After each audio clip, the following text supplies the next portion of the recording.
PMDs, boy, one of my favorite hatches to fish out here in Montana. And I would say if I had one nymph to fish PMDs, it would be the splitback PMD. Works fantastic on the tailwaters, works fantastic on the freestones. Super selective fish will eat it. It's got that crack back that just seems to trigger fish. So yeah, this is one of the important things, I think, is just getting the materials right to tie this. If you got the wrong materials, it makes the fly a little bit wonky to tie. One of the first things that I would start with is get the right hook. I like a Tiemco 3761, and I'll just read to you real quick the specs on it in case you don't like Tiemco. I like a 16 to an 18, and this is a 2X heavy and a 1X long. And the 1X long is the important thing. The 2X heavy is a nice to have because you know, I've definitely had some of the cheaper hooks over the years straighten out and have come to, I guess this is my favorite for this size fly. So yeah, get the hook right. Dubbing, I like this trico colored from Hairline, and for the legs and the tail, a little bit of wood duck. And for that split back PMD, you want to have some razor foam, and this one's all chewed up with all kinds of stuff that I've been tying with it. And last but not least, you're going to want some biots, and make sure you use the tips when you tie them in. I'll discuss that a little bit later, but that's probably the one thing that if you tie it in the wrong end, it's too thick and it just gets crazy. So yeah, that's it. Those are the materials. Oh, last one I'll just mention real quick is I use this micro tubing for the rib, and that's it. Oh, and we'll just show this real quick. The thread, 16-aught Vivus. Even though it's a 16-aught, it's pretty strong, but it just doesn't bulk up that fly too much when you're tying it, especially down those smaller sizes. Makes a big difference. Yeah, so let's get showing you the fly. Thread up with a 2mm bead real quick. It's black tungsten and 3761 on a Tiemco hook. All right, so tail's gonna be about maybe the length of the hook shank, and I'm just gonna grab probably about 6 or 8 strands from the wood duck.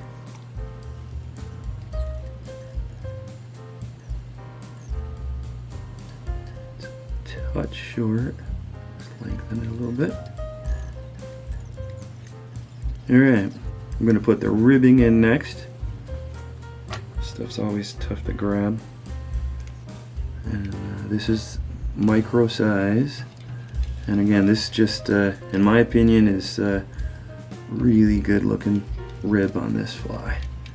Alright, next thing we're going to do is grab some of that trico colored brown dubbing, and we're going to start off really thin in the beginning, and then we're going to just fatten that noodle as it gets a little farther down.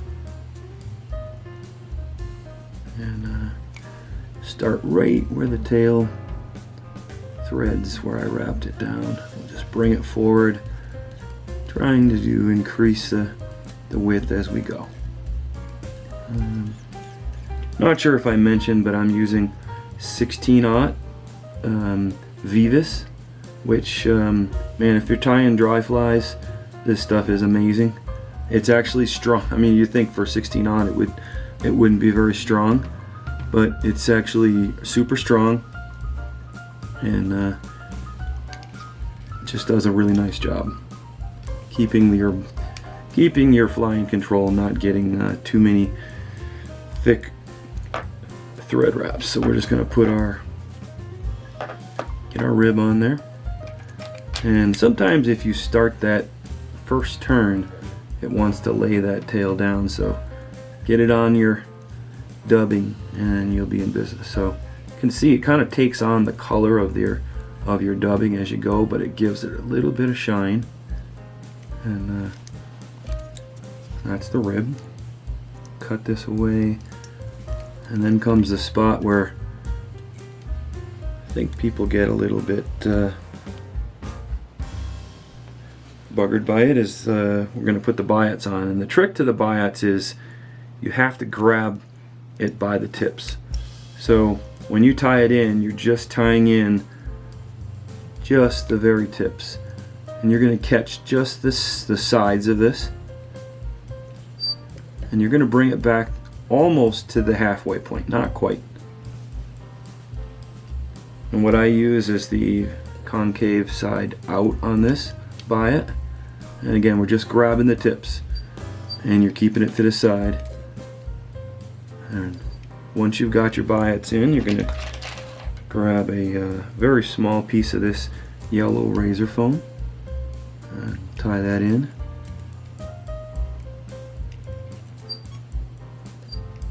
Alright, and then we're just going to add some more of this trico-colored dubbing on here.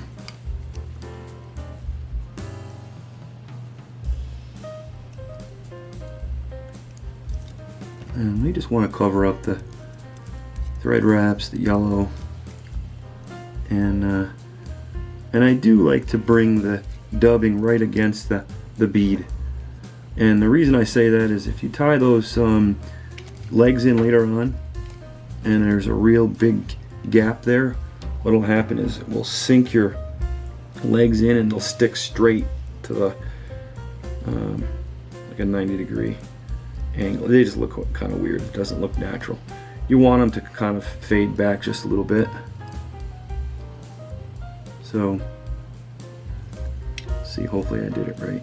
That's not bad. It's not. Again, if there was a big gap behind that bead, it would go completely straight out, and it will come back a little bit too as you start to lay your razor foam down. Some of your other wraps, it will lay back nicely for you too. Alright, so we got our last set of legs. Get these in. Alright. A little bit long. Let's pull them back a little bit. I try to trim these as close as I can. Good sharp scissors make a difference here. Alright, and we'll pull our razor foam. I've been tying this fly already, and I have just a really short piece right here, but looks good. Once you get a few turns on it, then just try to cut that as close as I can. And then the tricky part, supposedly, just lay that biot right alongside your yellow. And what I do is I try to kick it back with my thumb when I cut it so I can get it nice and close, because when you finish the fly, you're going to cover that piece up and the yellow that's sitting there. So again, I'm just going to look at this real quick and make sure that I'm covering it the way I want to. Alright, my fly is almost done. I'm just going to kick that back like I did the other side and get in there as tight as I can. Alright, we are just about there. Sometimes you got a few fibers that are a little crazy. I like this bone dry, and I just paint the thread a little bit on some of these smaller flies. And as I'm doing this whip finish, I'm looking at any little piece of yellow that I want to cover, making sure I hit those spots. Cut this out, hit it with a light, and we're done. So hopefully you can see that okay. Got yourself a nice little yellow back, some legs coming off. This fly in, I'll say, from mid-June until, and something depending on what river you're on. You know, you can hit the bighorn in August and still hit PMDs. But this thing is magic. It is the best fly for the PMDs on nymphs that I know of.